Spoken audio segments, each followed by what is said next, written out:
Delegate from Fredericksburg, Delegate Cole. Thank you, Mr. Speaker. Speaking to the resolution. The delegate has the floor.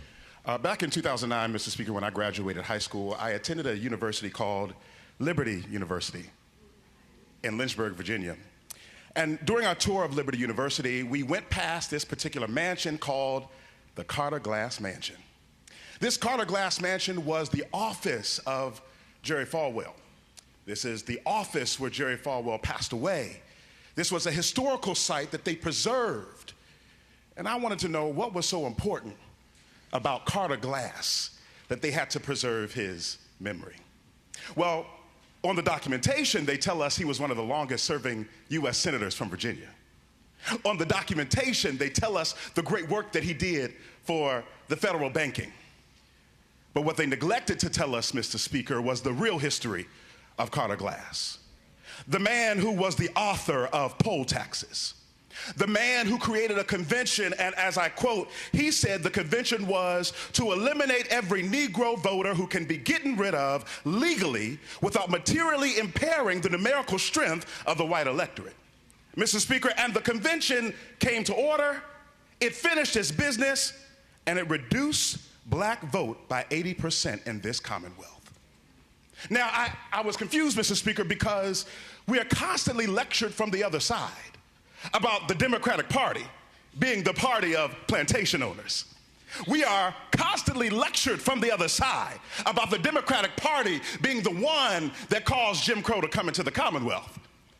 But what we're not lectured about is how just upstairs on the third floor, Mills Godwin, who was a racist Democrat, came back in office as a Republican.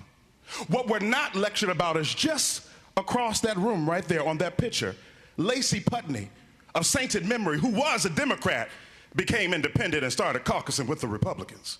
What we're not told about is how we as Democrats are wrestling with the sins of our fathers and coming back to correct history, where we remove statues that, yes, the racist Democrats of yesterday put up.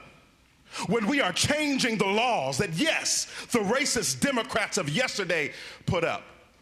But then our colleagues want to lecture us on our history and then vote against things that they should be voting against. And so today, Mr. Speaker, as we vote on this resolution, if you want to side with the racist Democrat Carter Glass and uphold racist traditions in Virginia, vote against the resolution. But if you want to side with correcting history in the Commonwealth of Virginia and getting rid of this racist tradition, then join the right side and vote in favor of this resolution.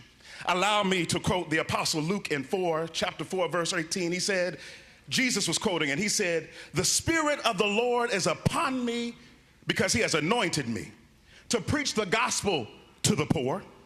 He has sent me to heal the brokenhearted, to proclaim liberty to the captives and recovery of the sight to the blind, and to set at liberty those who have been oppressed." We can talk about hypocrisy. We can talk about red and blue. We can talk about left and right.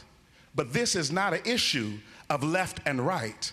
This is an issue of repealing racist traditions, and it begins by supporting this resolution. Thank you, Mr. Speaker.